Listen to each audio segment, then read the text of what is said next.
The following presentation, Makers and Shakers, is presented by the City of Flagstaff and APS.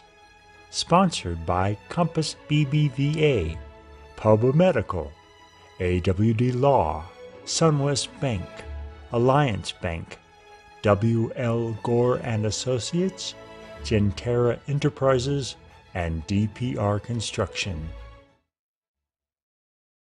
Hey, I'm Scott Hathcock again with Moonshot at NACET. This is our Makers and Shakers video series, and I am privileged tonight to have our guest, Evan Anderson from Drinking Horn Meadery, who happens to have been our Arizona Pioneer Pitch competition winner for not only Flagstaff in 2019, but also you ended up winning the state championship, if you will, that APS sponsored. Championship. That's right. That's Yeah. right. So congratulations. Oh, thank and in you. I fact, appreciate as you it. can see, we're already sitting here with your product. And since it's happy hour, let's toast to your 2020 survival. Survival. That's all we're shooting for in 2020. So tell me really quickly, what am I about to take a sip of? You're about to take a sip of Cranberry Mead. This just came out last week. It's a big fan of folks for the Thanksgiving sort of season. You think about pairing that with some turkey. Yes, I'm already thinking about just drinking this alone.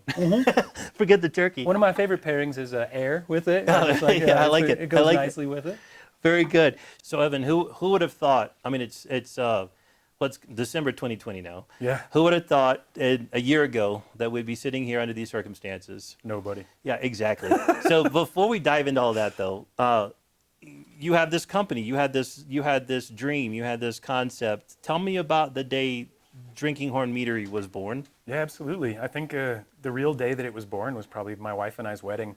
I wanted to be romantic. The term honeymoon comes from mead. You're supposed to have enough honey wine to last a moon cycle. And so I wanted to be romantic with it and make a bunch of mead for the wedding.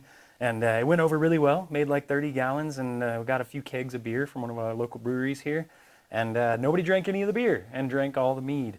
And next day they were coming back asking, "You got any more of that mead stuff?" Gotcha. And I got started making mead just because I had always raised bees. And somebody one day was like, "You ever made mead?" And I was like, "What the heck is mead?" Right. And I started drinking it, started loving it, and then stepped into the stuff made for the wedding. And the wedding went over so well that it was like, well, I was kind of looking for a change in career path at the time. And if people were going to be drinking all my mead all the time, I figured I might as well be selling it to them. Yeah. So you learned how to make this on watching YouTube videos? YouTube videos, and I've read a few old books that had... Really old books, right? Really old books, yeah. They talked about like the magic paddle, where they would have this basically nasty yeast-ridden paddle, and they would stir up a batch of honey water with it. Sometimes they would get the honey water just from washing out the comb to make wax, because wax during some of these periods was actually more of a commodity than the honey was, because they didn't have light bulbs. So wax for making candles and stuff was pretty high dollar commodity. Right. And so some of these old books talk about, floating a hen's egg in there to figure out your proper sugar content and stuff like that. We've obviously modernized those recipes a little bit. I float no eggs in any of our meat.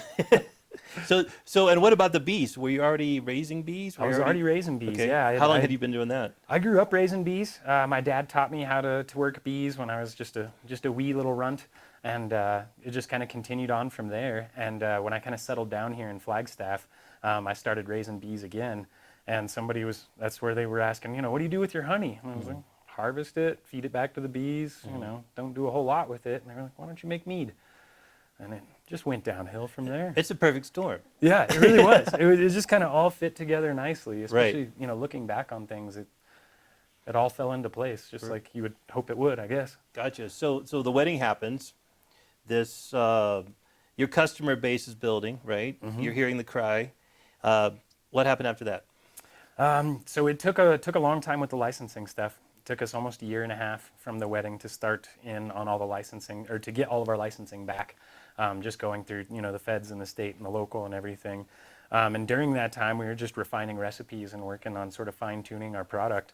And we still do. I mean, 5 years later, and we're still fine-tuning product every time we make something. How many varieties do you have right now? Currently on tap at the Mead Hall, we have 16 different varieties. Okay. And we keep 5-6 flavors on all the time, and everything else kind of comes and goes as seasonal. So like the root beer is a seasonal, cranberry is a seasonal. By the time this comes out, root beer might be gone. Okay. It goes fast. It goes really fast. Gotcha. So you got all your licensing, you got all of your trademarks, patents, all that stuff arranged and lined up. You already had a facility here in Flagstaff, or were you making it all out of your house? Had to have the facility to get the first license. Okay. And that was one of the big stepping stones in this, or things to get past, wall to break through, if you will, was that you needed to have a location and start paying rent before you could actually get the federal license put in, because they needed a non-residential address to be able to file the license.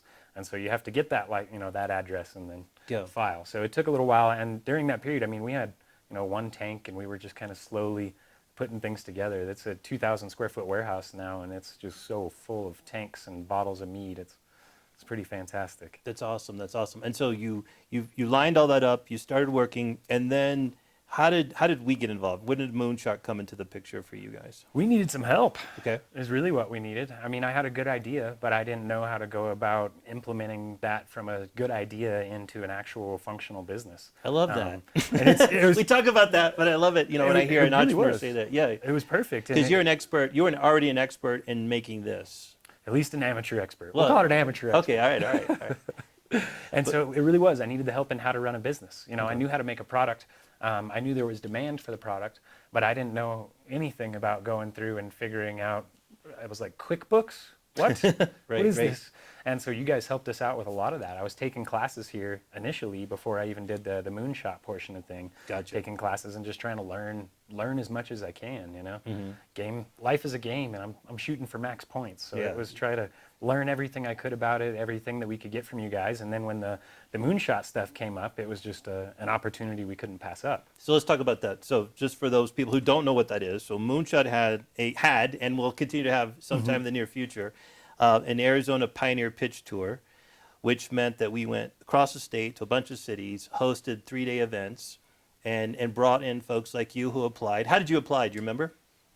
We applied by putting together the short video, our elevator pitch, basically. Okay, gotcha. And putting together a video of our elevator pitch, which was good right from the start, because that started sort of solidifying my ideas for how I wanted to run a business, what I wanted the focus to be.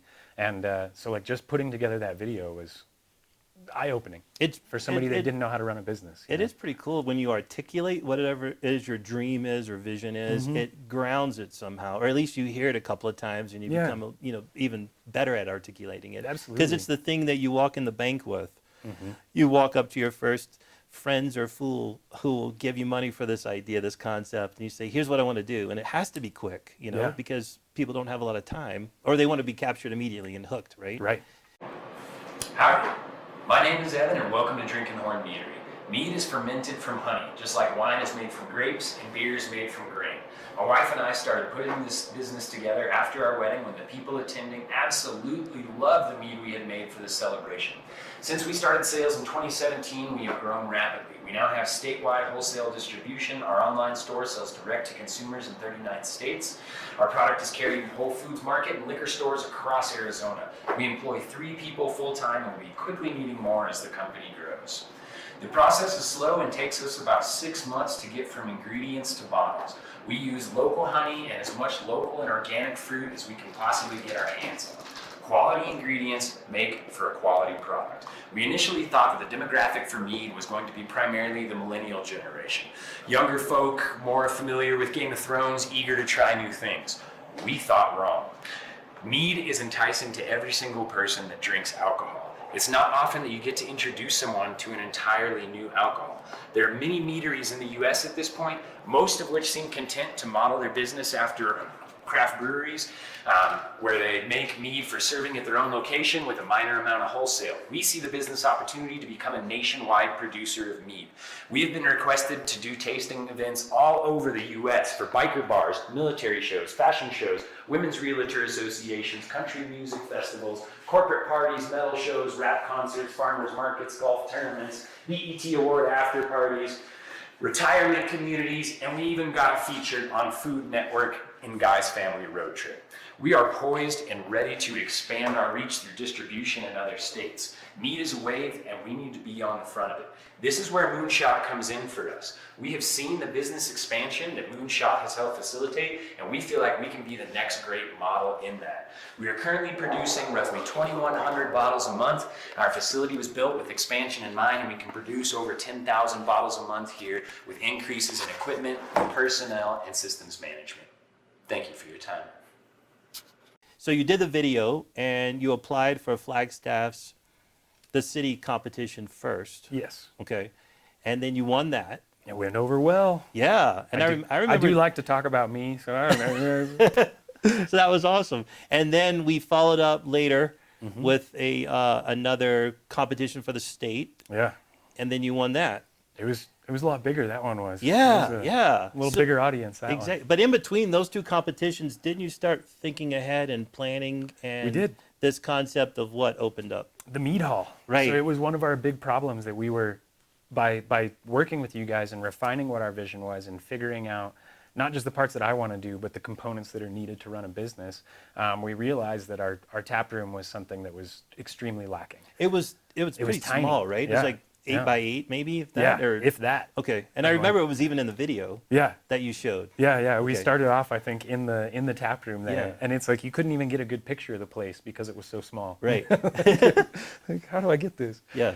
So it was really small, and that was something that we could see was room that we could improve on, and it would get so packed too, which is a good sign, absolutely. But like Saturday, Sunday, if we ever had events, anything like that, we were only open 3 days a week. And you really have to know where that place is too. It's not Yeah. it's not a drive-by. No walk-through traffic at exactly. all. You really had to be searching, and not like, and our SEO wasn't so great back then either. So like, you really had to be searching for it. We might have been second page back on Google or something. Gotcha. And so that was what we decided was, we needed to change something there. And when the space in downtown opened up, and for a reasonable price for downtown Flagstaff and everything, we kind of jumped on it pretty quickly. And it's not only downtown, it is right on Route 66. Right on Route 66, the only meadery in the world on Route 66. Nice. And first ever, perhaps. Who and knows? first ever, I think, quite Yeah. possibly, All yeah. right. We have to check Chicago's records. We will. Just to check it. We'll check. All right. So in between those two pitch competitions, you had already started to grow your business. Mm-hmm. You had decided it really was a gamble. Take a gamble on a larger huge retail gamble. space, and then you started construction. I'm trying to September, remember. Yeah. Okay, We so- started construction in September 2019. And I think our event that year was in October, or September, right? Yeah. So it was around right. the It same was right time. in that same thing. Yeah. And I think I remember in your pitch for that state competition, you had just signed the We lease paperwork. Just signed it. Yep. Okay. So it was. So it you was won real again. fresh. Yeah, so you won again. Everybody's excited to drink mead in Flagstaff. And then 2020. And then 2020 happens. It took us a lot longer to build out than we originally expected. Okay. It was our first time drawing blueprints. It was our first time, and we, pretty much gutted the place and rebuilt it, plumbing, electrical, everything from the Wow. ground up. Okay. So it was on a 100-year-old building. Working with the Historic Building Commission and all those folks was a lot. Yeah. But we got through it. And so it took us a little bit longer. Our original opening date, we were like, signed it in September, like we were going to be done with this by December. Right. And then you get a little bit into doing it, and you're like, okay, maybe January. And then you get a little, another month further, and you're like, okay, maybe like March. Right. And this was still, in Before 2019. COVID. Yeah. Totally. It was before there was even rumor of it, Right. And then by the time we were starting to look at what date we were actually going to open, it was like, okay, April 10th should be reasonable. Okay. And this was still pre-COVID. Right. And so we're building out. We're getting closer and closer and closer to this coming, and everything gets shut down. Mm-hmm.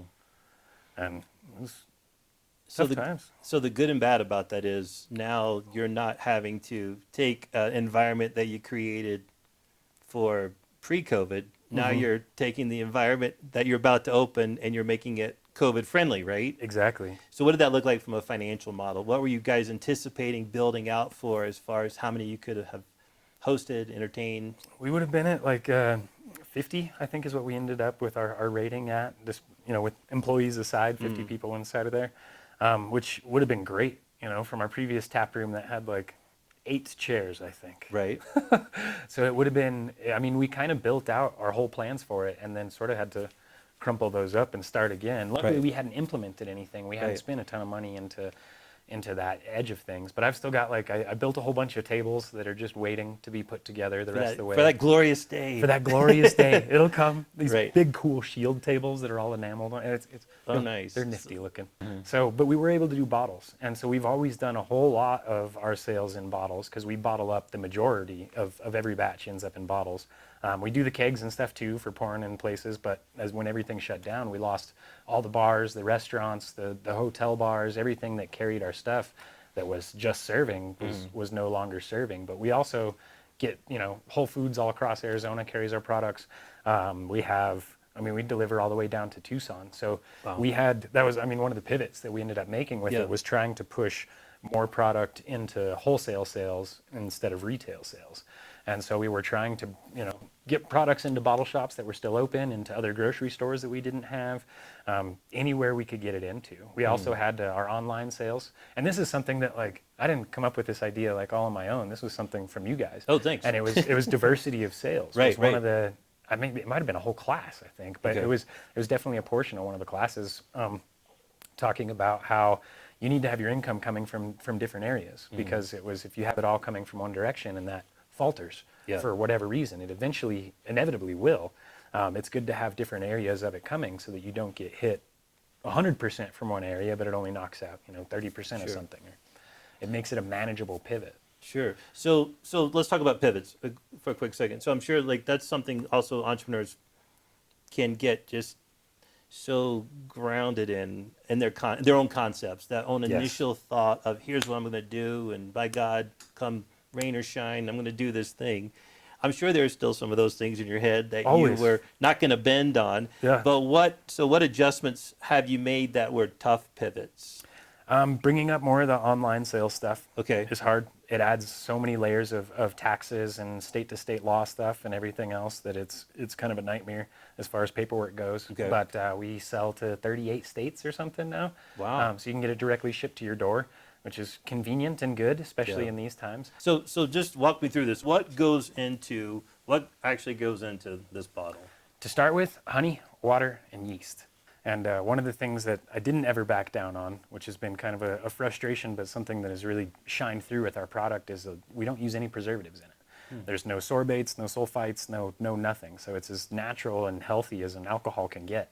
Nice. And just, as it can get. As it can get. It's Right. still alcohol. and from a dietary standpoint, if I am on any kind of special diet, would these ingredients appeal to me more so over potato vodkas or any other type of liquors? I think definitely. Sugar content, depending on the meat, it can have definitely a higher sugar content or a lower one. But people even that are on the keto diet and stuff like that, they can drink our metheglin, our traditional plum. There's a couple others that have no sugar whatsoever in the finishing product. Okay. And so people with sugar issues with stuff can absolutely still be drinking some mead. And after the honey, water, and yeast, it's just whatever fruit we decide to put in there. Or the one you were holding was the root beer, which has a cascarilla bark, wintergreen leaves. You want to read all the bits on it. That's right. Yeah. A few roots and some red spruce tips that go in there. And so it's no fruit else goes in there, nothing but honey is the fermenting sugar into it, which makes it, that's what really makes mead such a unique product is that it's fermented from honey as opposed to, wine is fermented from grapes, beer is fermented from grain. Mead is all fermented from honey, making it just its own category. You said something just now when you talk about the stuff you put inside. How long does that process take for you to introduce a new flavor? And where does this process even come from? Are you just awake at night or dreaming at night of, throwing various ingredients in? It's kind of changed over time. Interestingly enough, when we first started, I kind of had a few ideas that I had been playing with or making at home that I was like, oh, I like the way these things mesh together, or like the way this tastes. And so we kind of came out with those.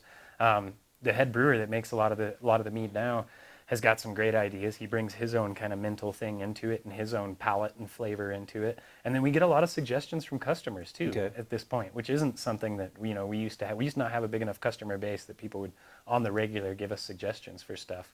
And sometimes it's just walking in the grocery store or in a farmer's market and you see some weird fruit and I see something nowadays and I'm like, how would you ferment? Like, what do you taste like? And what does that process take? How would the timeline on that? Some of them still take almost a year to get all the way through. Is it happening in a barrel? How is it? It starts off in a big stainless steel fermenter. Okay. So we kind of start off our fermentation like beer and then sort of finish it like wine. So they all age for a significant amount of time. When you're making beer, like 2 weeks is about from starting it until drinking it. It's about 2 weeks. If we get a mead out in less than like 6 weeks, we're pretty happy with it. And a lot of our staples that we do, traditional Bluetooth, strawberry, pomegranate, prickly pear, we've got those down to around that 6 week range. And I don't think I would want to push them any faster than that. It would just be not as good for the product itself until we find out ways. But I mean, I used to say that about it taking 6 months, and I was like, oh, I don't want it to take any less than a year. Right. So like maybe we can find ways to continue to improve on the product and get it out even faster. Have you had a really bad one that you thought was going to be excellent, and then it just didn't work out and never made it to the market? Or it was kind of the other way around. I had one that I thought was going to be terrible, and then people ended up like we made one that was plum. So it was starting off homebrewing. Like honey's expensive, and so you would save every little tiny bit that you were testing it, and you'd end up drinking it even if it didn't taste good because you wanted to save everything you got. And so when we started doing this on a bigger scale, and it was, instead of a cup, it was, 15, 20 gallons, I was like, I can't have this waste. And so I would just pump it all into one tank. And so like, instead of it going down the drain, we'd pump it into one tank. But it was kind of the leftover sort of funky bits off of like 15 or 20 batches. And I got to the point one day where I was like, I need to test this and see what's going on. It's most likely just a whole, 200 gallons of gunk by this point. And go and test it, and it tasted pretty good. So it was like where our bees were at that time is this orchard that has like plums, a lot of other stone fruit, pears, apples, all that good stuff. And so the plum was what was ripe at the time. So we went down and helped pick 600 pounds of plums and took those, cooked them, turned them into a concentrate basically, and then dropped the concentrate into the mead. And people loved it. It's one that it's ran out, a few months ago, and we still have people coming back like, gonna make any more of that plum? Right, it's like, not that one. So there's some innovate waste process going on here. So how many? So again, I don't quite understand all that you're doing when you're throwing stuff into the process. Right. But unlike beer, maybe you can actually reutilize some of the original core ingredients to make a whole new variation. Oh, absolutely. How many of those cycles can you take? Do you estimate? Infinite number, essentially. Like you can keep recycling stuff. We recycle a lot of our yeast with things, is one of the big components of it. And so it's one of the guys that works with us used to own a brewery, and he's always blown away by how little water we use for stuff because we don't wash grain. We don't. The water cost is extremely low. We kind of throw around the idea that mead is, if you want to drink green, there is nothing greener than mead as far as it goes. Plus you're helping with the bee population. Right. So you're helping with pollination. Kind of for us to thrive as a company, I would like as few pesticides out there as possible. Right. Because it ends up, on a windy day, if somebody's spraying their field, it kills all my bees. So it's something we'd love to see more restricted use on and stuff. I mean, we still need agriculture. We got to figure all that out too.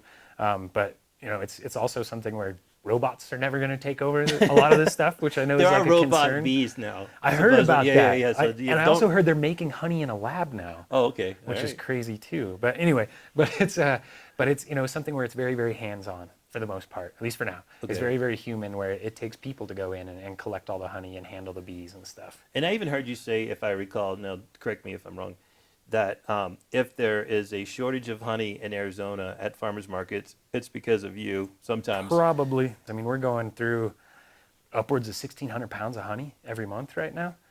So it's far more than just my bees alone can produce. We're getting honey from Mountaintop Honey. Okay. I really like it. He's like the biggest small producer in Arizona. Nice. I'm going to switch gears with you. I want you to take that hat off and put on the founder hat, the co-founder hat. Let's talk about your co-founders or co-founder. Co-founder, yeah. My wife, Kelly Zarnecki. So Kelly, and you surprised her with this concept at the wedding, or you just said, hey, I want to do this for our wedding. It's a romantic gesture, and she was aware of it? I just wanted to do it for the wedding, and it was a romantic gesture, and then...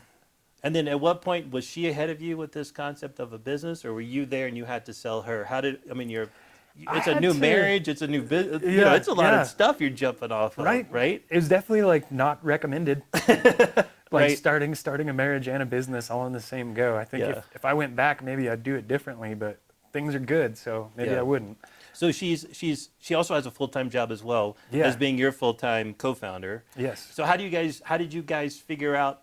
Well, so first of all, who had the idea? You had the idea and you sold her on it. Yep, my idea and sold her on it. I don't think either one of us ever expected this to be as big as it's become. Okay. Like I really envisioned like, I'll get a license, I'll get a little space, A little hot side I'll hobby. make it, and like yeah. I really assumed when I first started doing this that I would just still be making it in glass carboys. Okay. And making it 5 gallons at a time, which like it makes me smile just because of the ridiculous of like trying to do that viably commercially. Right.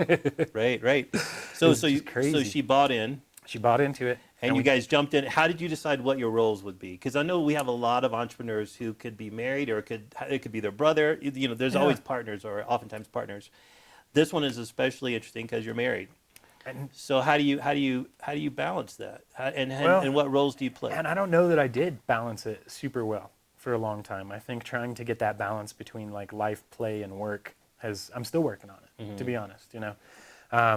And I think when it started, like she was primarily my sounding board for everything. I come up with ideas and just run it by her, and she's like, "No, that's crazy. Don't do that." And be like, "Okay, maybe So- I'll still do it." But So is she the business and you're the creative or the engineer? Is that what I would what say it is? so, and I'd Okay. say it's kind of changed Okay. over time. I remember that in my because- head from before. Yeah. Talking to you guys or seeing your pitch. Yeah, and it's definitely, and I think it's sort of changed over time. I think that's one of those, like, I don't ever want people to think of like doing a small business as like, okay, I'm coming up on this pivot. Yeah. Like you're doing little pivots continuously, and it's something that like I tell the employees in there. I'm like, when you look around and see what's been created, and when you're thinking about what you're doing as far as your actions in this business, in this scenario, like this wasn't created by a few good ideas and a few good pivots at the right time. This is the culmination of 100,000 little steps, all taken slightly in one direction or the other to lead to a spot. And so that being said, like she has become more and more the creative aspect of it. Huh. And she's pushing the idea of how to bring people into the mead hall. She's pushing idea of new flavors. She's pushing ideas of events and stuff like that, and how to make them work with COVID and everything too, and how to keep everyone safe and still try to draw people into a space, which is, for any bar owners out there, they know that's hard right now. Yeah. So what advice would you give a husband and wife team about to start a business right now? What's off the top of your head? Communication. Okay. And it's still where we have issues, you know, and it's communication is the most important thing. And like communicating all of those little things, it's hard to kind of even explain how paramount of a thing it is to be able to sit down and properly convey your idea to someone, which kind of leads us full circle back to the pitch, right? Yeah, back yeah, to the yeah. elevator pitch, Yeah. because that helps you refine your ideas and be able to pass them on to another person and say, you know, this is what I'm thinking about this. And if you don't communicate that clearly, you may have a great idea and your spouse, your partner, whatever, may be like, I don't get it, you know, and to not be offended too by somebody not understanding your idea. Like if you have to go back and try to explain it a different way, like don't get frustrated with each other. I think would be beyond communication. Like the biggest thing is know that like they're in it too. They're in this same spot, in this same frustrating position. How do we help each other work through it? How do we find each other's strengths and support those as opposed to picking apart each other's weaknesses? Dude, I'm a believer in everything you just said. You're either really good at selling me or you're really good at doing this. So no, that's awesome. That's beautiful, and I hope that's like it's fascinating that it's the simplest things, right? It's the simplest things that really make these things work at the end of the day. You know, when you talk about why someone does a company, and then you have to ask that next question: are you happy doing this thing, right? Because happiness truly fuels and makes a company successful if that founder is truly in the vein of doing this thing for the purpose of whatever they're passionate about. Yeah, absolutely. So that's awesome. So where can people find? You said Whole Foods statewide. Statewide. You're online. Tell us what your www.drinkinghornmeadery.com. All right, that's awesome voice. And then and even in some local restaurants here in town. Yeah. Right now, a lot of them are still kind of working. Well, let's on pretend getting like back open. Okay. But it would normally be. Gosh, I'm kind of blanking without my sheet. That's okay. Don't worry about it. But across the state. Across the state. Yep. Okay. And I mean, my biggest thing is if people are watching this and they see it and they're like, "Hey, I want that stuff." Yeah. let us know where you want to see it. Let us know, or even better, let your local bottle shop know that you want to see it in there. That's one of the best ways. Like, our customers have helped us get into new places. And you pick up somebody on social media that was like, oh, I liked your post and followed it. And then it was like, oh, I didn't realize you're in Arizona. Yeah. And then they're like, oh, I didn't realize you wholesale. And then they're Yeah. like, hey, can you get it into this shop? And usually, like, I mean, we've brought on, even during all this craziness, we've brought on, I don't know, 2 dozen places in the last 2 months with everything. All right, Evan. Well, thank you so much for doing this with me. Well, here's to Drinking Horn Meadery and Evan's success as an entrepreneur, and all good. Well, that wraps it up for us, and we will check in with Evan periodically during the year, but make sure you check this awesome liquid out for yourself. Liquid of the gods. Thank you, liquid of the gods. All good.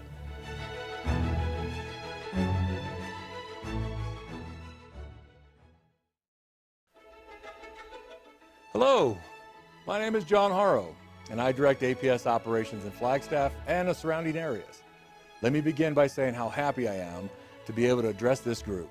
APS is a proud champion of Moonshot at NACIT. We believe in small business owners and entrepreneurs. Each year, we enthusiastically support the statewide Moonshot Pioneer Pitch. These workshops in rural areas inject energy into local communities to grow and expand their job opportunities and economies. Without this kind of work, the future, even during a worldwide pandemic, would not look so robust and strong. We all need a reason for real hope and optimism, and Moonshot provides both. Thank you for your outstanding work and contribution to our communities. As you all know, APS serves most of the state of Arizona. Success for our customers and our communities means success for our company. We're all in this together. Building a better tomorrow means focusing on the right things today. That is why we invest in people, in business, in communities, in infrastructure, and in clean technologies. We have made a commitment to an energy portfolio that is 100% clean by 2050, which will mean even more investment in our communities and our state. We take a service now, service next approach to our business, anticipating, addressing, and investing in the future needs of our customers. And we develop smart, innovative, and affordable approaches that power a sustainable energy future for Arizona. Something I know is important to all of us here. I grew up in Phoenix and lived most of my life there. I was excited 4 years ago to come to Flagstaff. And my appreciation, respect, and love for Northern Arizona has only grown since I've arrived. It's a beautiful part of our state and nation. Few places can match it for many reasons, especially the people and organizations like Moonshot. Thank you again for your essential work. Hi everyone, my name is Momo Vuyisich. I am the Chief Science Officer and a co-founder of a company called Viome. And I've been at that company for 4 years now. And I'm here to talk to you about entrepreneurship and just in general entrepreneurial lifestyle and what is it and what it isn't and what it could be and so on. So a little bit about my history. I had, prior to Viome, been at Los Alamos National Laboratory. It's a national lab in Los Alamos, New Mexico. And I was a scientist and a team leader there for about 15 years or so. And I led large teams of international scientists to develop novel technologies that can understand the human body like it had never been understood before. And that delves a little bit more into science than the scope of this presentation. And I realized early on that I was actually an entrepreneur. And so let's talk about what that really means. What is an entrepreneur? To me, an entrepreneur is different from other people in that other people have jobs and normal people have jobs, and they can speculate on what the future will be like. They can try to predict the future.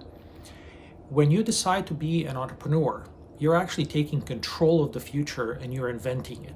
And so to me, one of the sort of daily mottos that I follow is the only way to predict the future is to invent it. And so one absolutely best example of this is Elon Musk. You know, Elon Musk doesn't go on a Sunday afternoon, sits on a beach and speculates, what's the world going to be like 10 years from now? Elon Musk sits at home probably, or his home office on a Sunday afternoon, thinking about what kind of world is he going to invent 10 years from now.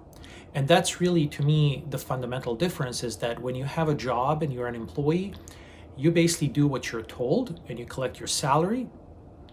When you're an entrepreneur, you don't necessarily collect salary, or you don't collect the side of a salary. Sometimes you get a huge payout, depends on what it is, but that's not the motivation. The motivation is you want to do things differently. You want to take control of your life and your career, and you want to do something in a meaningful way. And that gives you an incredible power, an incredible opportunity. And so to me, being a scientist, having a PhD in chemistry, having lots of grants, writing papers, having teams, all of that stuff that scientists do made me realize after a while that that's really not what I wanted to spend my little tiny sliver of time that I am alive here on Earth, just showing up for work, doing my job, getting paid, publishing papers, and when I retire, I can say I have 68 papers published and this many patents, and that's it. That's basically my presence on Earth was dedicated to that. That's not what I wanted it to be.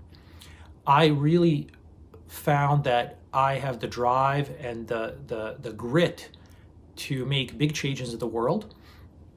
And I obviously noticed, like most of us, that the world has huge problems and that I want to tackle those problems, and that we are now at an era that we're very lucky that we have so much science and technology. We basically now have enough science and technology to solve any problem. There are no more barriers.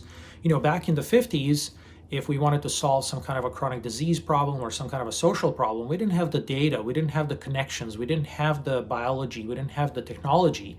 Today, there are no such limitations. You can gather any kind of data, you can perform any kind of analyses, and you can understand both biological and social systems the way they've never been understood before, and make conclusions as to what's working, what's not working, and how can we fine-tune it so that it works better and makes people happier and makes people live better lives, healthier lives, and so on.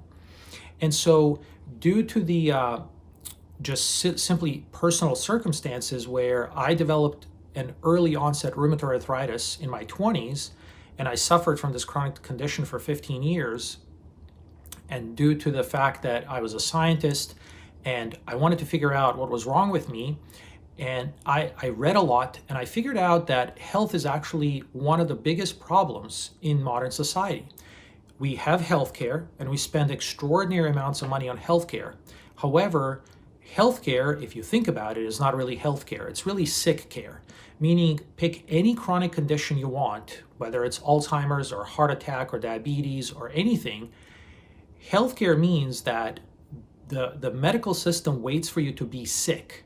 And then when you're sick, they have pills and they have treatments to keep you sick basically for the rest of your life. They're not going to cure your disease, and they're certainly not going to prevent your disease, but they're going to keep you sick and they're going to manage that disease. So it's really a sick care or symptoms management, the system that we have built. And that's a complicated story why that is that way and all that, but we don't need to get into that. What we do need to get into is, remember, today we have 100% science and technology needed to prevent pancreatic cancer, to prevent multiple sclerosis, to prevent heart attacks. We have all of it. We just need to do it.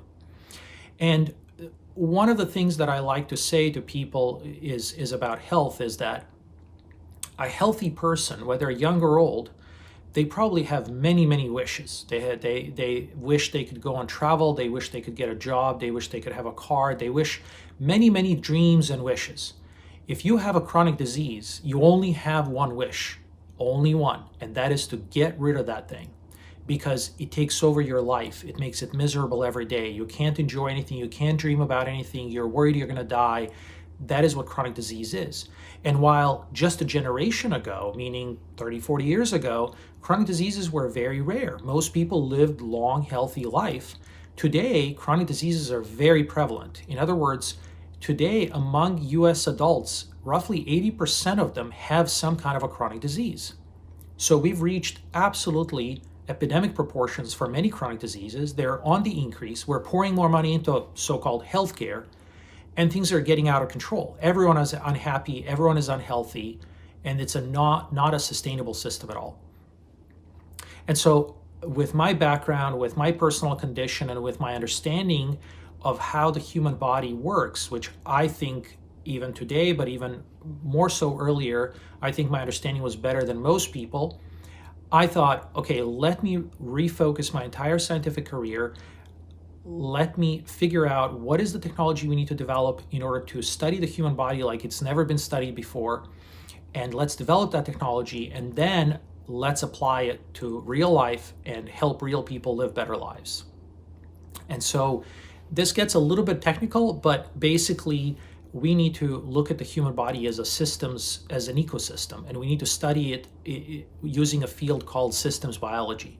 In other words, today, let me give you a crazy example. Bipolar disorder. It's fairly common, it's on the rise, and if you go to 100 doctors, they will all tell you that something is wrong with the brain of the person who has a bipolar disorder. And they give drugs to the people that are targeting the brain. Well, now a publication came out about a person who had bipolar disorder. She couldn't have her life because she was just not able to have the normal life that most people do. She was very sick, and she tried every possible drug, and none of them worked. And she still had polar disorder. She was in her, I think, mid-20s. And so she heard about something called a fecal microbiota transplant. And this is basically you take poop from a healthy person and you inject it either top down or bottom up into a sick person and see what happens. It's pretty much a guesswork these days.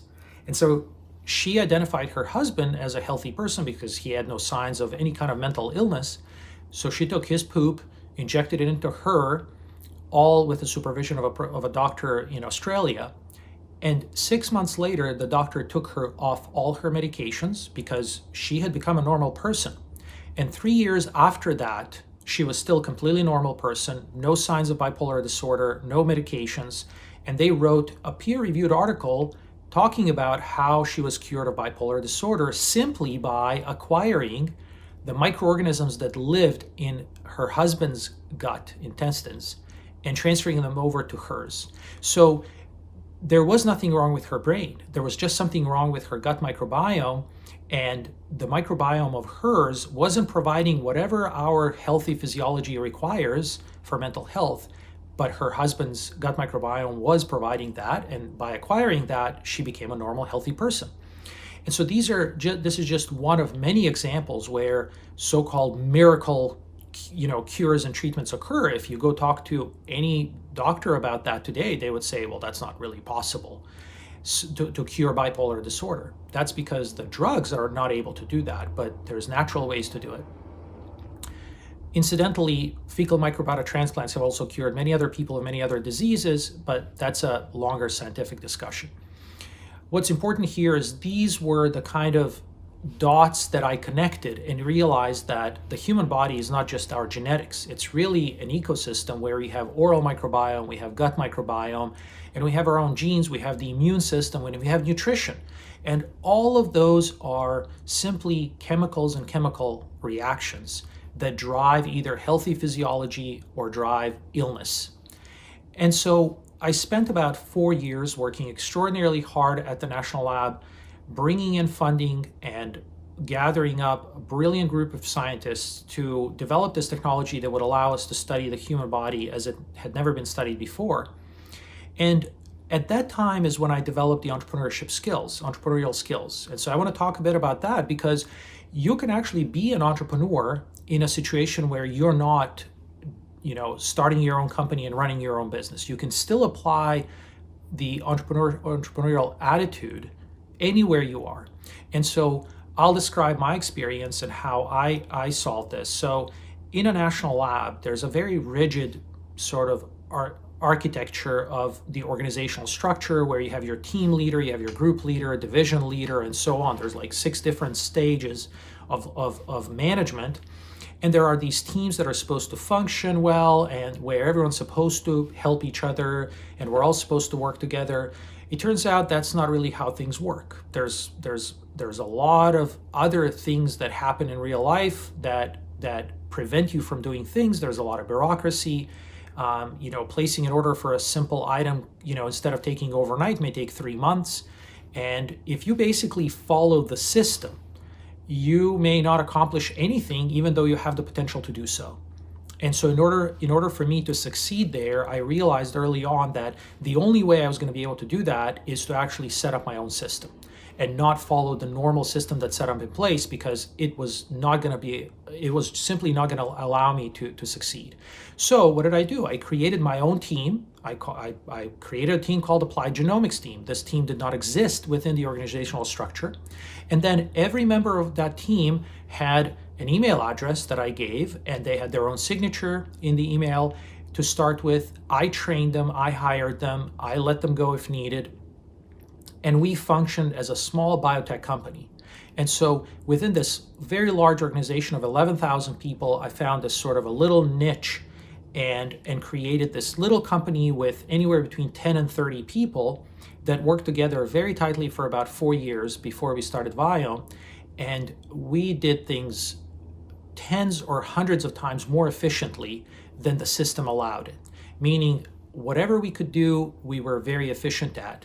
And one of the, I would say, biggest differences between the way my entrepreneurial mind thought and how other scientists thought, one example that I like to give is what I call discipline.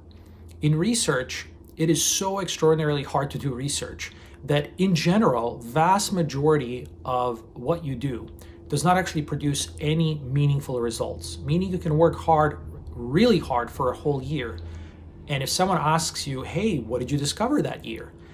You are too often going to say, nothing really. We worked really hard, but we found some things. We may have published a paper, but nothing really extraordinary. So you can spend an extraordinary amounts of time working really hard and not really getting to some results. And so I created an atmosphere where everything was goal-driven, first of all, and second of all, we had discipline to plan things out and to record things so that everything that we did was documented and all the conclusions were based on accurate interpretation of the data and accurate experimental setup.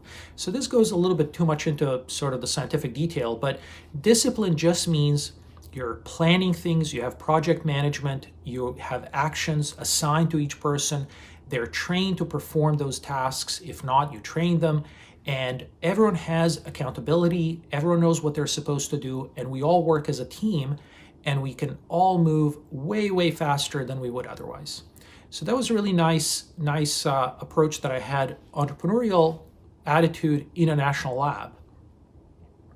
So then the time came when that technology was essentially proven to work, and it was robust, it was to my liking, and at that time, this amazing person, Naveen Jain, came to Los Alamos National Lab looking to start also a healthcare company.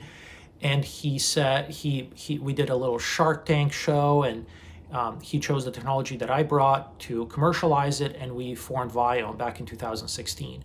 And so this is when now the real entrepreneurship starts. I have a picture of my first day at work at Viome. I took a camping chair from my house and took it to work.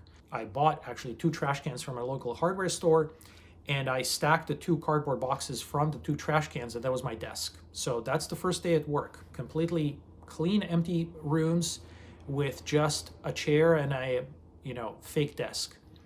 So that's how we started. But very quickly, within 5 months, we were able to establish a clinical laboratory and start offering a test that was actually a product that has been very, very successful. And now that product has actually been consumed by about 150,000 people in 60 and more countries.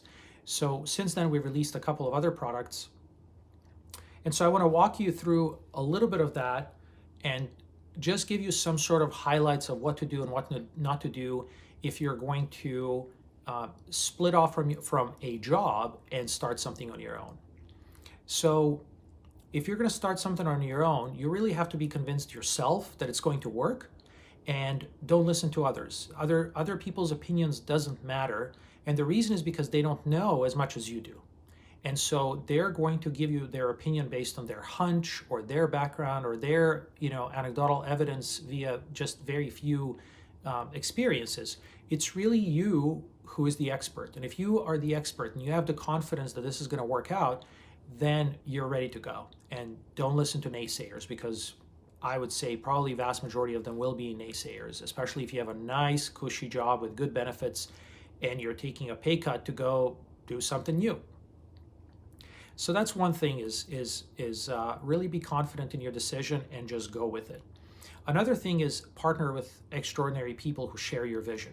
If you partner with people whose goal is to make money, trouble is going to start very quickly, because if their objective is to make money and your objective is to actually solve a problem, that's going to cause friction sooner or later. You guys are going to have strategically the wrong, opposing opinions in many ways. But even if your objective is to make money, your way of making money is going to be probably different from other people. So I would say, first of all, don't become an entrepreneur to make money. Be an entrepreneur to do something good, and money will come eventually. And so choose the right team. That's really, really important, that you choose the right team who has similar goals and who's going to drive the company in the same direction as you. And then let's go back to this topic of doing good and making money. So I would say today, roughly 95% of the startups fail at some point in time. And there are many reasons for that I will try to touch upon, but the main ones. But I think the main reason overall is that people are starting companies motivated by money, and then money spoils everything. And so if you start a company and you're driven by money, you're going to make strategically wrong decisions, and you're going to die. Your company is going to die.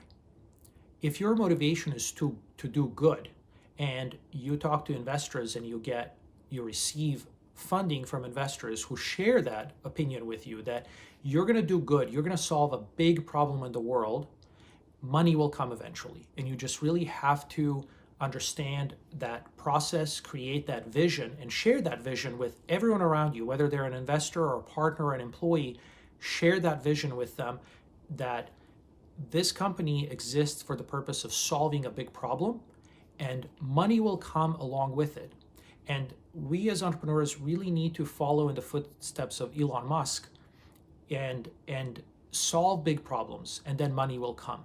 So Elon Musk is not waiting for the government to decide when electric cars are going to be here. He's not waiting for any government to say, okay, we're finally going to introduce broadband Wi-Fi everywhere on the planet, right? Because it's not happening. The governments could do it if they wanted to, but they clearly don't care to. So he just takes the reins and just does it himself.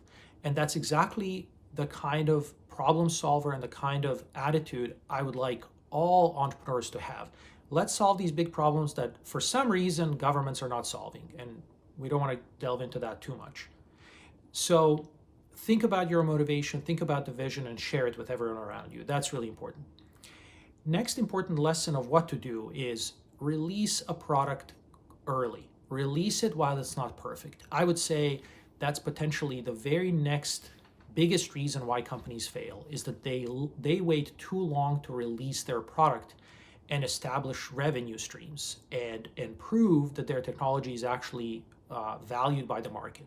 So if you're, let's use a very, very, very simple example. You are a photographer and you think, oh wow, I can start a photography business. I can go take pictures, travel around the world, and sell pictures and make money and just live like that. That sounds fantastic, right? Who wouldn't want to do that, right?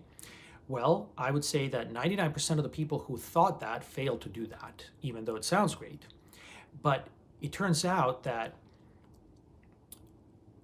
when you want to be a photographer, you have to understand what is the market, you have to understand what people are willing to pay for, and you have to understand how you're going to provide that, and that's a product. So anyone today can go buy a camera, take pretty pictures, and show them to people, and they say, wow, that's a beautiful, beautiful photograph, right? There's a massive difference between you making great photographs that everyone on Facebook or whatever social media platform loves. They just love it. There's a massive jump to go from that point to, hey, will you give me $800 for this photograph? Now let's see how many of those people who said your photography is beautiful are willing to actually pull out their credit card and pay for that photograph. And that's really the quantum leap that happens from businesses that just have an idea to businesses that are successful. Do you have a product that people are willing to pay for, right? And so probably I can give you the same example here, that probably there are many super talented photographers that underestimated the marketing involvement in selling photography, and they took absolutely gorgeous photographs, but they couldn't sell them and their business folded. Whereas maybe other photographers said, you know what, I'm not going to take as beautiful of photographs as I could, but I'm going to focus on marketing. I'm going to start selling, and bam, they start selling right away because that's what their focus is, and they're making the product good enough and then focus on sales. So that's really the theme. One more example I want to give you is basically if years later you're embarrassed about a product you released, that's a good thing. That means you launched the product at the right time. If years later you say to yourself, if your company survived, wow, that was an amazing product we released, that means you waited too long to release it. So think about it. If Apple or Samsung waited until 2020 to release iPhone 12 because it's so amazing, and since 2008, 7, when they launched iPhone 1, if they kept waiting and waiting and kept saying every year, we're going to make it better, we're going to make it better, we're going to make it better, to wait until 2020, who would have given them that kind of money to do 12 years of product development? Nobody, right? Make a product that's good enough for the market and then prove that it's actually selling on the market. That's really one of the biggest fundamentals for any business. There are, of course, exceptions. So if you're thinking of an exception, that's not the norm. There are exceptions to this, but the norm is prove to your partners, prove to your investors, prove to yourself and your family and your colleagues and your employees that this is something valuable, because if people are willing to pay for it, it's valuable. Until people are willing to pay for it, you don't know if it's valuable or not. So release the damn product as quickly as you can that people are willing to pay for. And you know what? If you find out that people are not willing to pay for it, that it wasn't good enough for the market, improve it and do it again, right? What's nice about releasing a product that's imperfect is that you get a massive, very honest feedback from your customers. If someone is not paying for your photograph, do you think they're going to give you an honest feedback and say, you know what, this is just really not a good photograph? Of course not. They're going to say, oh my God, this is so beautiful, right? But if someone pays $800 for your photograph, they're going to tell you, well, that kind of sucked. They're going to give you a review and say, that wasn't a product I wanted to pay $800. I'm disappointed, right? So you're going to get a very honest feedback, and that will enable much more rapid product development. So this is really, really one of the fundamentals. Okay, now let's talk about other things that make or break companies.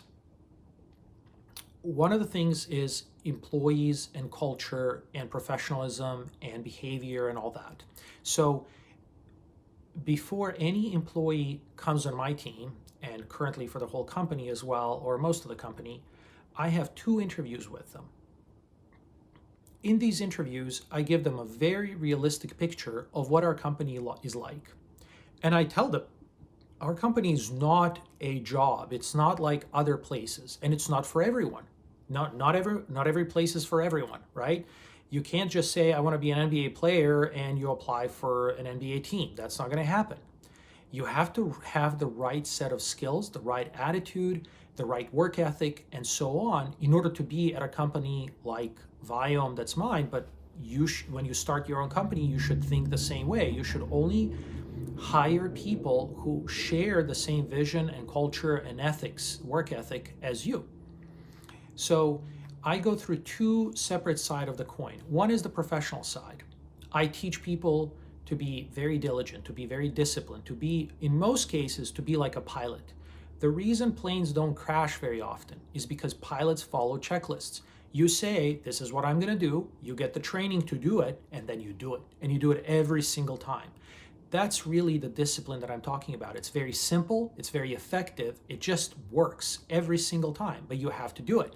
If you say after 50 times, well, I've flown this plane 50 times, I'm just gonna wing it, and I'm gonna, recall that 3-page checklist from the memory, And then you forget a few items and then the plane crashes, right? So be like a pilot. Take everything seriously, be very disciplined, structure everything, have a project manager, and you don't have to have dedicated project managers. Often the best project manager is one of the members of the team, because they also have the technical knowledge, they know their team members and so on. So to me, that's a favorite thing. So on the professional side, really be disciplined, work hard, and focus, and deliver. Be very efficient. On the personal side, we don't tolerate any kind of bad behavior. We don't tolerate things like backstabbing and jealousy and bad mouthing, right? We simply want everyone to work together as a team. There are going to be team members that excel, and there are going to be team members who lag behind. That's just how it is. But if you're a person who lags behind, instead of pulling down that team member that's excelling, you should push them. You should give them the encouragement. You should offer them help. You should simply do whatever it takes to support them and help them, because what's going to happen, that's how the company's going to move forward.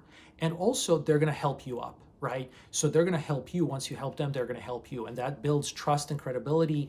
And then they're going to help you. So you're going to actually be better off, and you're going to learn new things. So those are the two things that we look for and maintain in the company.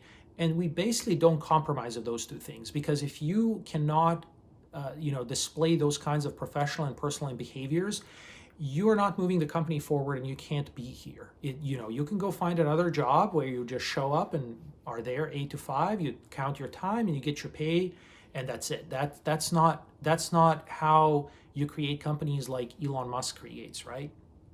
So that's very important. And then think creatively, think outside the box. And when a employee who may not even be there for a long time, may not even have a PhD or anything like that, displays creativity, support it.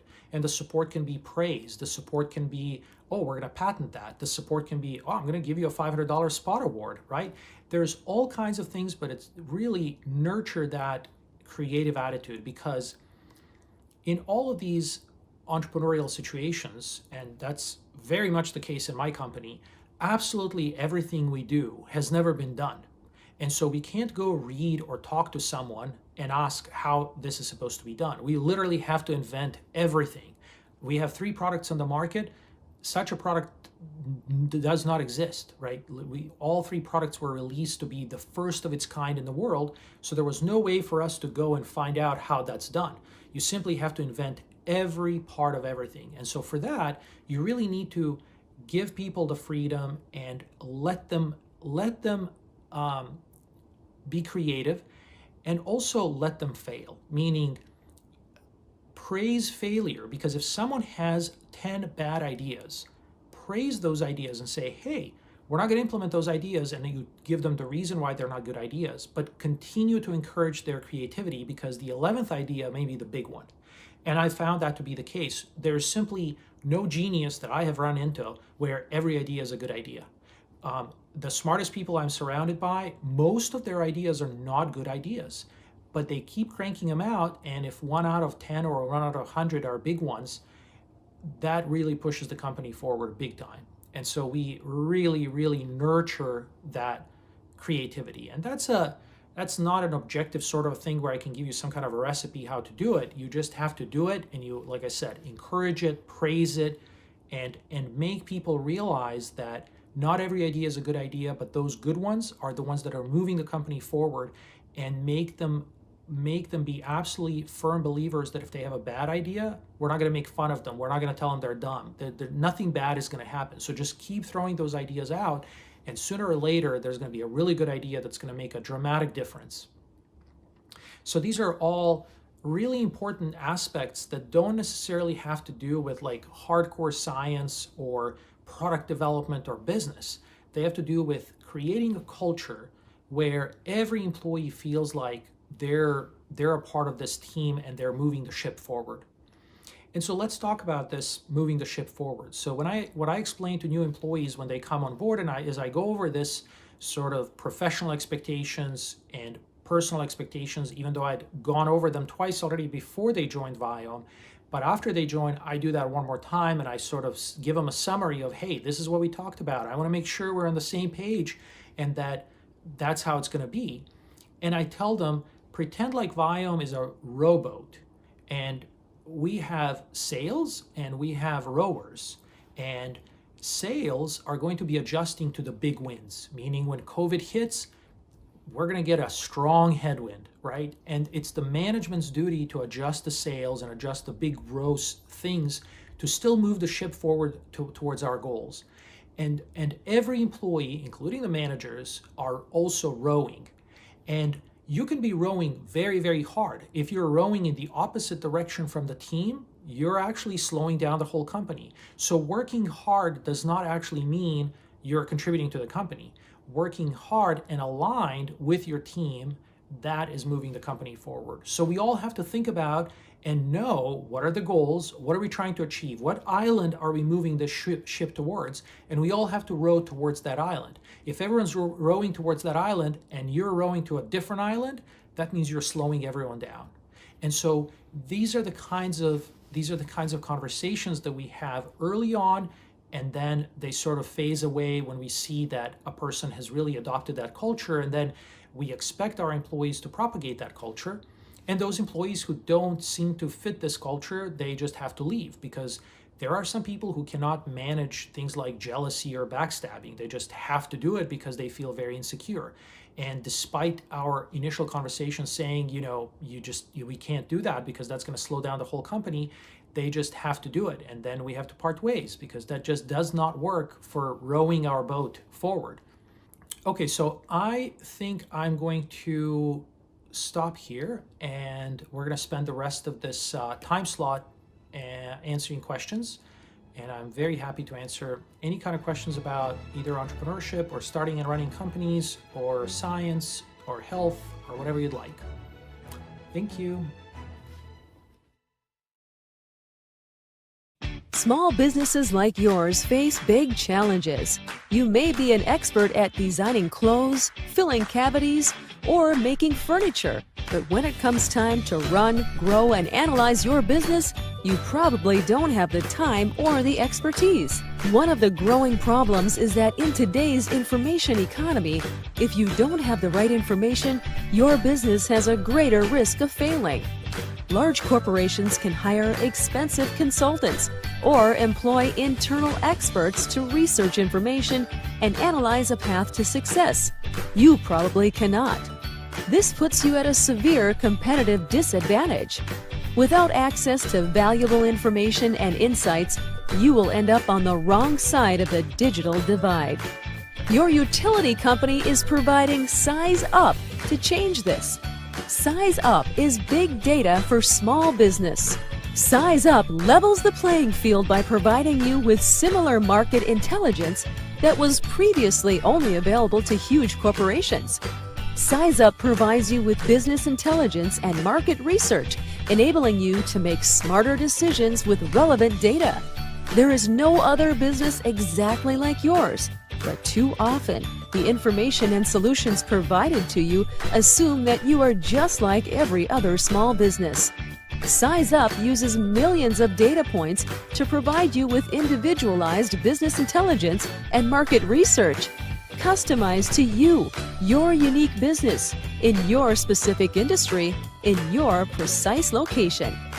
Size Up helps you learn things you didn't even know about your own company and discover new opportunities. It empowers you to compare your business performance to your industry competitors across multiple performance indicators. You can answer questions like, do I make more or less money than my competitors? Where are businesses like mine doing better or worse than me? Am I paying my employees more or less than my competitors? Is my business in a growing or declining industry? And many other metrics about your business. Discover potential customers, suppliers, and competitors. Identify the best locations to advertise based on industry and demographic characteristics of your ideal customer. Size Up is easy to use and simple for anyone to understand. Information is clearly presented as charts, maps, and lists. Size Up, sponsored by your utility company, will help your business succeed.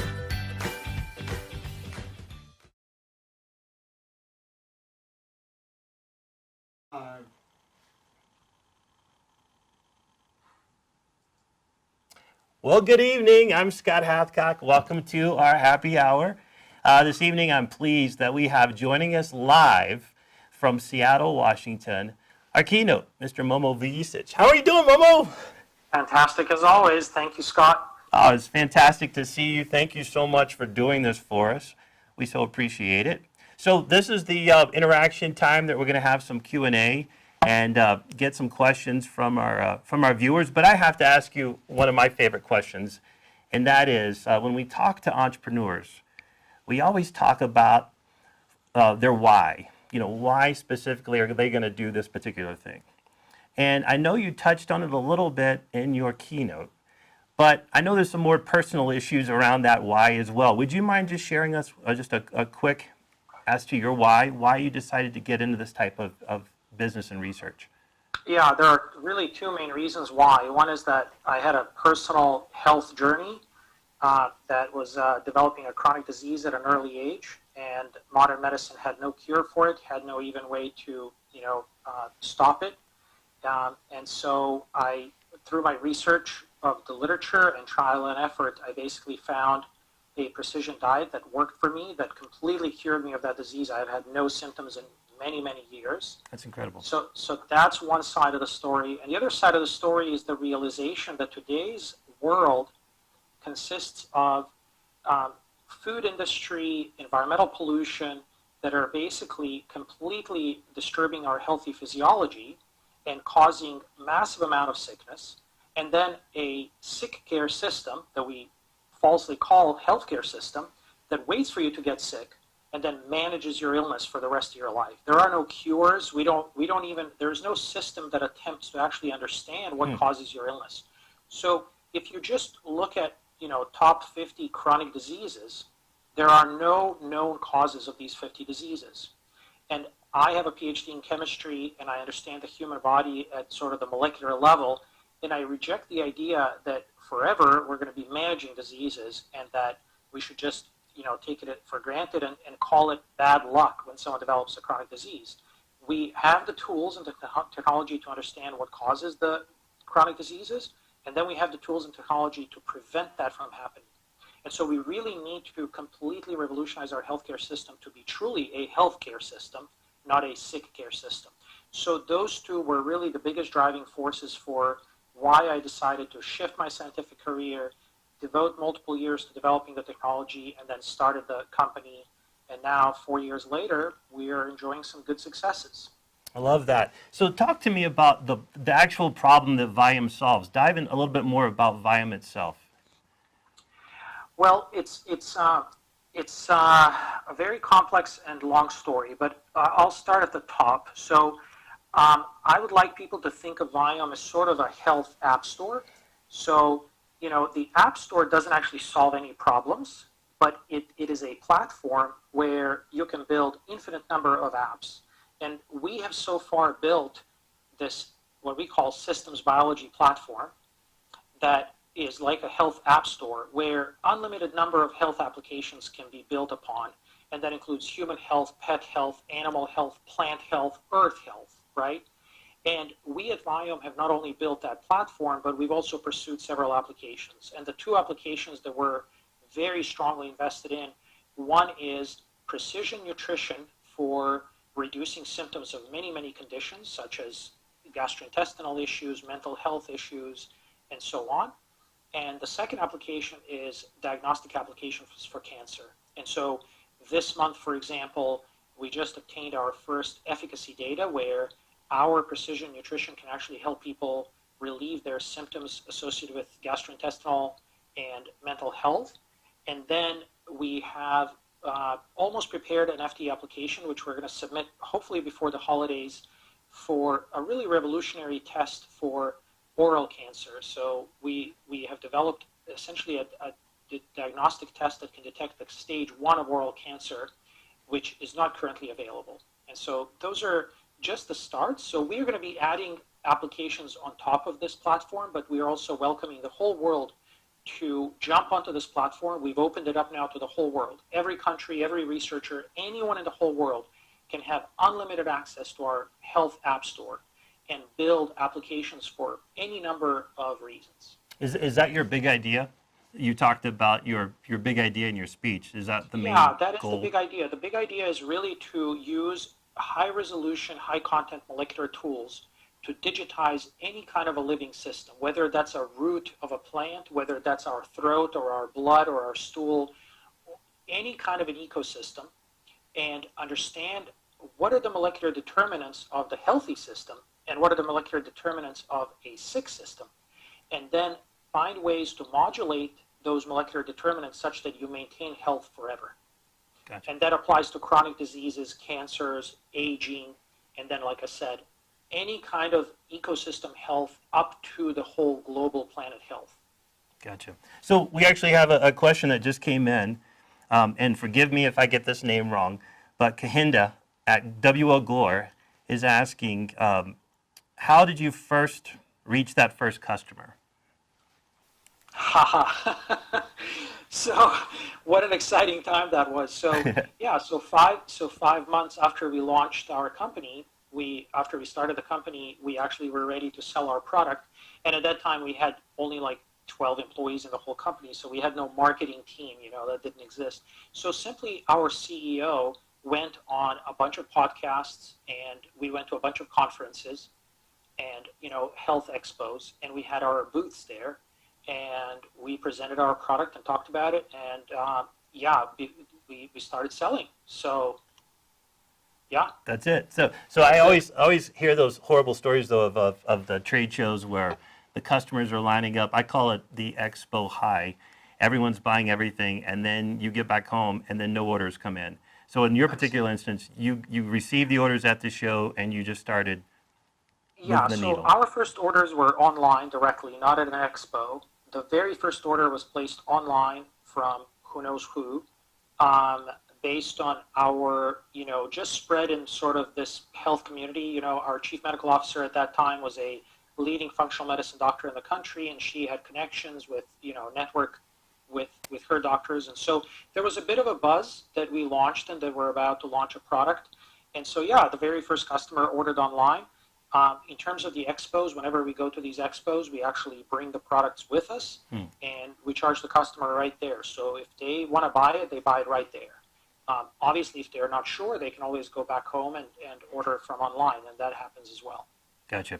And I have to tell our viewers, I'm looking at my phone right now because this is how the questions are coming in, and I'm not bored at all with what Momo's saying, nor am I getting text from my mom.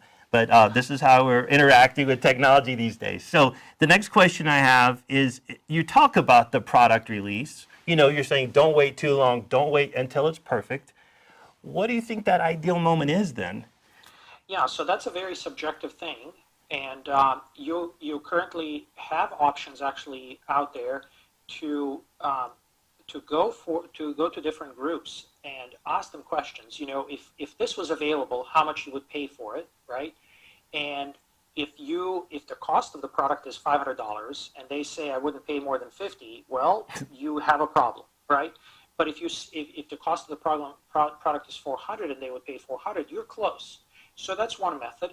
Another method is just understanding the market and what's out there, right? So first look at the perceived competition and see, are you in that sort of ballpark? And again, you can't expect on the day that you release your product that you're going to be better than competition and that you're going to get thousands of orders. Just release the damn product, because the feedback you're going to get from paying customers is infinitely better than any other feedback you're going to get.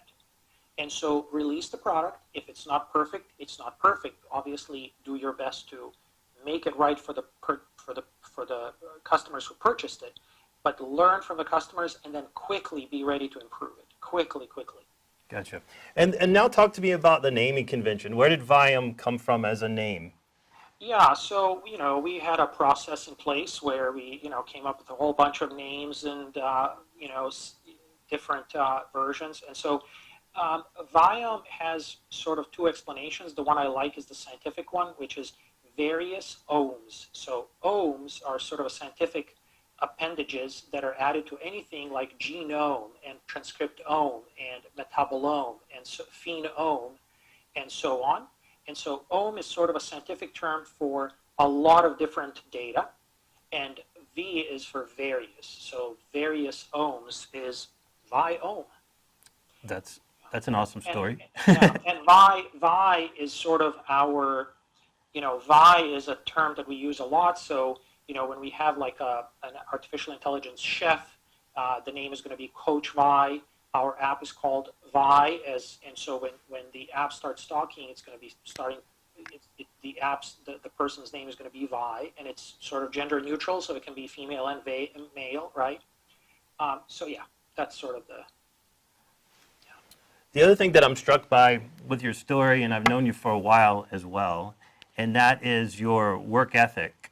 And you talk a little bit about how you even design your team or put together a team, but I guess what I want to back up to for your personal story, where do you think you got this work ethic? Where did this platform come from with such clarity that you seem to have?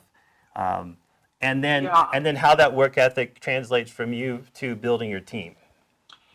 I mean, it's really, I would say my work ethic comes from frustration with the current system, and second, the rewards that this kind of work, creates, and the team that I've surrounded myself with is just, you can't possibly describe what the feeling is when you work with a group of 150 people who I have a relationship with that's better than my family, and who are top-notch scientists, where every discussion is so nice, so stimulating, so productive. It's just, it warms your heart. And so you get these rewards that, going out for dinner or watching a movie just cannot possibly fulfill. It's so fulfilling, right? And then the training and the coaching of the new generation, and, for your employees to come and tell you, Momo, I mean, how the hell did you create an environment where I come to work as therapy for my family issues, whereas for everyone else I know, they have to go home to get therapy from work. Like, this is like an unbelievable place. And that's not by accident, that's by design. I'm a bit of a utopian when it comes to work environment, and that's really for two reasons. One is because we spend so much time at work. If you hate coming to work, then you shouldn't be there, right? You should enjoy life. I mean, I am a true believer in enjoying life. And the second is, when you have happy people, when you have people who are eager to come to work and eager to work with their colleagues, magic happens. Yeah. You get this synergy and you get productivity that, when we talk to big companies that have politics, that have backstabbing, that have jealousy, they have all these things, right? We talk to them and they're like, I mean, at first when we heard about what you guys have achieved, it sounded impossible. Like, how's that even possible, right? And then we come and investigate and do due diligence. They're like, wow, they really did all this. This is unbelievable. Like, how is it possible that you can do 10 times more with 10 times fewer people, meaning you're like 100 times more efficient? And a big part of that, although there are other parts, come from happiness of the employees and eagerness to work and contribute, because they also get rewarded when everything clicks. Gotcha. I remember having a boss that told me she was really big on process, and I think that's where I developed this love I have as well for process. So when you look at that work ethic that you're talking about, and you put that on top of a process, right? When you establish a process, even on those days when you're not feeling 100% Momo and charged and ready to go, doesn't the process help you still achieve that same level of maintenance and you continue to go forward? Absolutely. So the process is key. Yeah, the process, the discipline and organization and prioritization and definition of everything, all of that is essential. It's just an unbelievable efficiency. Once you go through this, everything else just seems like so primitive.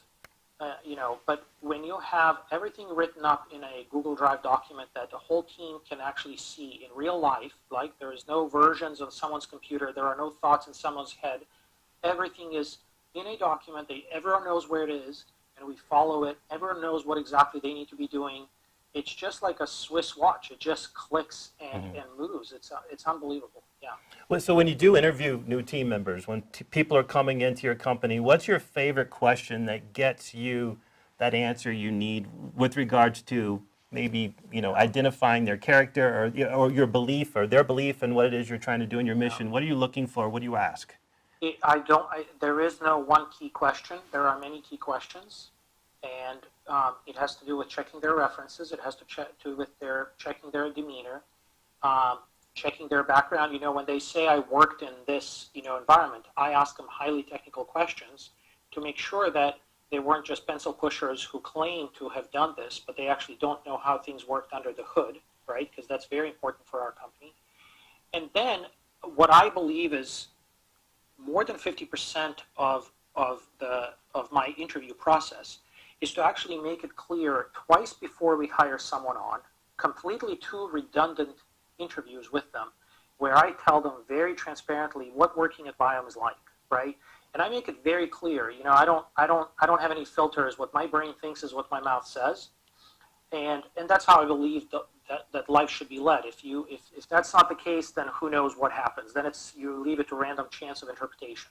So I make it very clear to the interviewee how the environment is, both professional and personal at Viome, and that it's not for everyone. Mm-hmm. Viome is a culture, and not everyone fits into that culture, and so I tell them exactly what the culture is like, and if you're not going to be like that, then you just won't be here long, and it's just a matter of time before you and us recognize that there is a mismatch and you'll have to leave.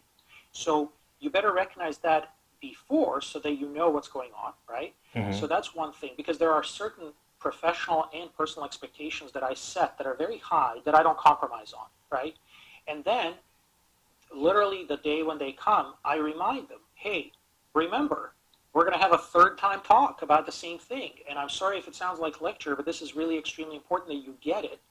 And then most people by that time are like, wow, this is great. And they just start kicking butt. There are, some people who, after a month, I realize, whoa, what's going on here? They're not really following our culture. I go talk to them, and they're like, oh, I didn't realize I was doing that. I'm sorry. And then they correct their behavior, and they've been great. Mm-hmm. And then there are some people who cannot help being jealous, for example, or mm-hmm. who cannot help gossip. Like, they just, that's their nature, and they can control it for a little bit, but then it comes and shows up, right? And those people simply can't be here, right? At Viome, if you see your coworker excel, right, your instinct should be, let me support them, let me help them, let me accelerate them, let me be here for them, let me praise them to the boss, right? Instead of, ooh, they're making me look bad, I better say something bad about them to knock them down, right? So that's the attitude that's the culture we have. And that's one of the reasons we have done really well so far, and we need to continue nurturing that kind of attitudes and culture, because as soon as you have backstabbing, jealousy, insecurities, any of that stuff, problems start to just pile up, and then you're now dealing with problems instead of moving forward. I love that, and I also love the fact you're talking about establishing that culture. And actually on Friday, when we do our workshops, we actually have Cassie Pettit from NAU, who's going to be doing an entire workshop on creating that culture, especially when you're starting a startup. It's key. So here's another live question for us. Did you build the business model first, or did you launch the product? Okay, so business model. We've never made a business plan, just so that that's clear. Business model was envisioned 5 years before the company was started. And so that vision, we still have not realized, but it's coming in the next 2 to 5 years. So if you think about 5 years prior to the company, I had this vision. Mm-hmm. Now it's been 4 years in the company, and we're still 2 to 5 years out. So that was a long-term vision, right? And so everything we do at Viome is driving every product and every development towards that vision. And the vision is that 2 to 5 years from now, every person on the planet will have a personal dashboard on their app, like a pilot has an instrument panel in front of them, right? And he or she knows exactly the status of every system on that plane in real time, just by looking at the gauge, right? We're going to have a gauge for every type of chronic disease, for every cancer. We already have that gauge for biological age, meaning how rapidly are you aging, right, mm-hmm. relative to your chronological age. And you're going to not only be able to, in just a very quick glance, understand what are your risks of depression, anxiety, IBS, IBD, every type of cancer, and so on, but you'll be able to actually do something about it. So just like a pilot has a checklist, oh, depressurization system, main system failed, what do? There's a checklist for exactly how to deal with that mechanism. Here, the checklist will be, here are exactly the foods you need to avoid. Here are the foods you need to eat. Here's how to sleep. Here's to fast and how to fast. Here's how to exercise, how often to exercise, what type of exercise. Everything from birth to death. We will digitize your body every 3 months, and we will tell you exactly what to do for you, so you don't have to guess anything, because today there's just so much conflicting information about the diet and lifestyle. It's a nightmare, right? No one knows what the truth is because there is no science behind it. There is very little science behind it. So that's the vision we're bringing. And so every product, every clinical research study, every interaction we have is what we are about to do driving towards that vision. If it isn't, then we're not interested. Mm-hmm. Gotcha. So let's switch gears for a minute. We do a lot of work with high school kids. We try to inspire them to think about becoming an entrepreneur even as a vocational step, right? Maybe to take on tackling a startup, possibly before looking into college. What advice would you give our youth today regarding becoming an entrepreneur? Well, I have multiple advices, and the real answer depends. But here are a couple of sort of main channels. So I came to the U.S. when I was 20, and with nothing and nobody, right? And so obviously, when you're in a situation like that, you're not going to start a business, right? You have no money, you have no bank account, you don't speak the language, you don't know anything. How are you going to start a business, right? So if you're that kind of a late starter, or you just you're not surrounded by that environment, you don't have to be an immigrant, but you can be someone who is an American who's grown up here, but not necessarily in a privileged family and privileged position. Then, go to college and go to maybe grad school and go get a job. But the overarching thing is, every single day, don't let one day pass that you don't learn new things technically, and that you don't learn new things in terms of entrepreneurship. Every single day, go to a forum and go to read an article about, when a business failed, why it failed. When a business succeeded, why it succeeded. Read about human psychology. Read about work ethic. Read about technical stuff. So keep learning, and one day you will realize, okay, it's time. And so for me, that time came when I was 41 years old, right? Kind of a late starter, but better late than never, right? So that's one path. Basically, follow the normal system, but add on top of it every single day, and eventually you'll get comfortable. The second is, if you're the type of person who comes from an environment where you're out of college and you're saying to yourself, you know what, my parents have done well, they have a retirement plan, they're going to leave me a bunch of money, I don't have to worry about my retirement, and I don't have a mortgage, I don't have a family, I can fail. Even if I go bankrupt, I can fail. You basically spend a year or 2 or 3 sort of trying it. And obviously you should try your hardest. You should follow all the rules, network with the right people, have a good idea, yada, yada, yada. But try. And let's say you do that in your mid-20s. If by 27 or 28 you fail, you have learned a lot, right, from your experience. You can then say, you know what, I'm burned out from this entrepreneurship stuff. I want to go back and get a job or go back to grad school or something. And then I'll go back to it, but I now know what works, what doesn't. Or you try again. And that's okay too, but you have this sort of a safety net. You have a place to stay, you have food on your table, and you don't have to worry about feeding a family and having a mortgage. Yeah. And so, I would say those are the 2 main paths, and then each one of those has sort of many versions and varieties depending on the situation. Gotcha. So, talking about failures, you mentioned failures. Have you had a previous startup failure before? No, this was my first startup. Wow. Had you had some failures that you built off of before you started Viome? Failures in research. I was a research scientist for 20 years. Right. One interesting story is that in my second year of grad school, I literally worked my ass off for 365 days. Extremely hard, and I literally had nothing to show for it. Literally, that whole year, every experiment I tried failed.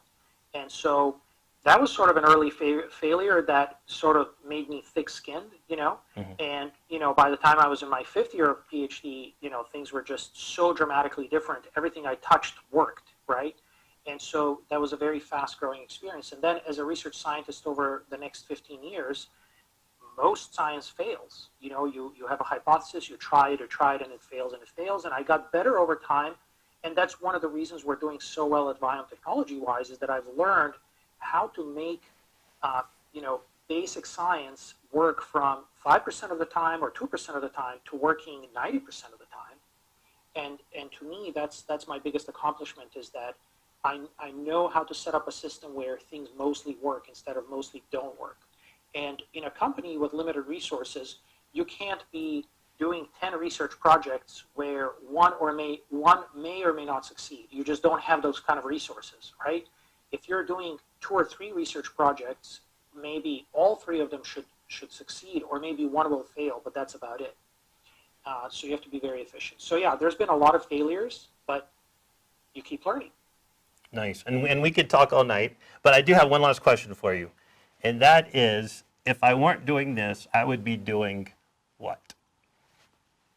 If I weren't doing this, well, I have the next company planned and the next company already planned.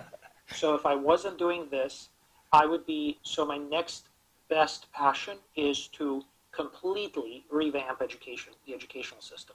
And I don't mean like work off of this one in any way, shape, or form whatsoever. This system is so fundamentally broken. And I mean, we in the United States are probably, most people don't realize how poor the educational system here is. But the educational system that we have currently was literally developed hundreds of years ago, and it does not serve our needs anymore. And so one of the things that I really like is we work very tightly with the leadership at UC San Diego, and that's now my favorite school.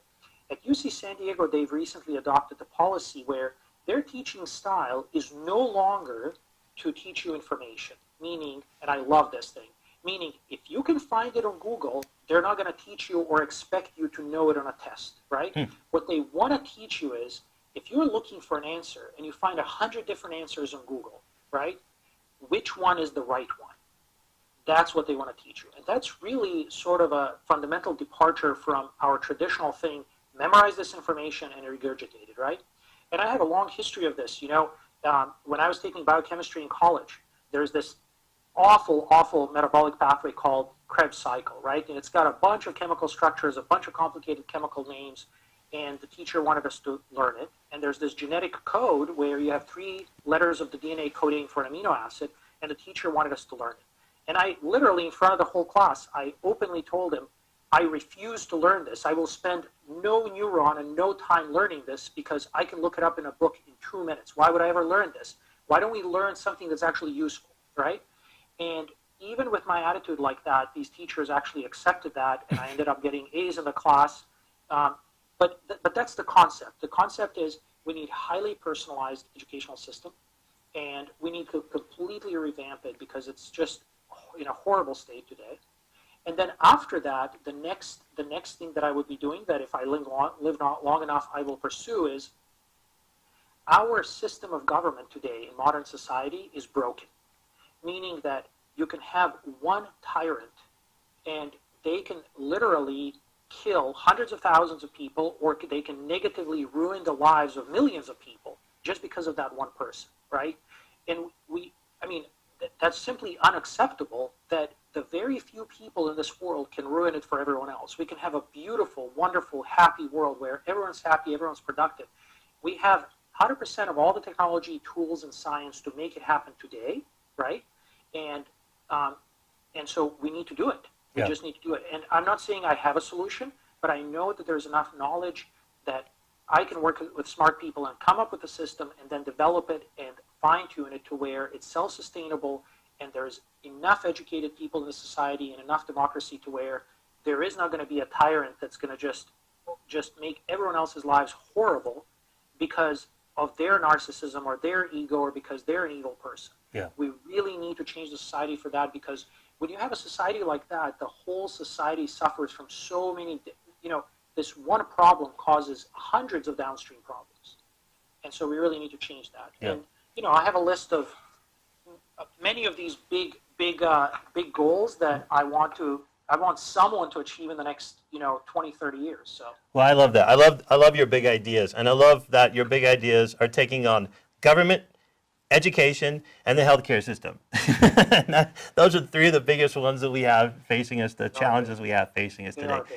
Yeah, I would like to conclude with something actually. So in conclusion, what I would like to say overall is that the only way to predict the future is to invent it, right? And so that's sort of been my motto for the last 20 years. And I want you to not think of me when you think of that phrase, but think of Elon Musk. And so Elon Musk does not spend a Sunday afternoon on his lawn chair drinking a beer saying, gee, I wonder what the future will hold. He says on a Sunday afternoon, he has a meeting and he says, this is what we're building. I know what the future is going to be like because we are building it. I know exactly what it's going to be like.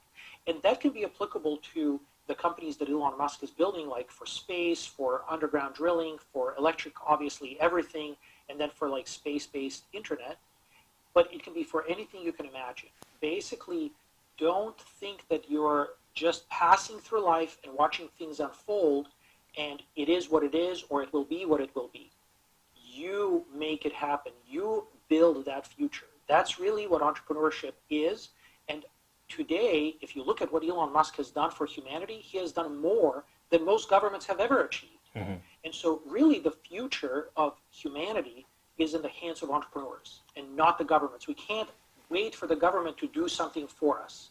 We have to do it ourselves. And all the tools, all the technologies, all the know-how is there today. You don't need to wait for some breakthrough. Just do it.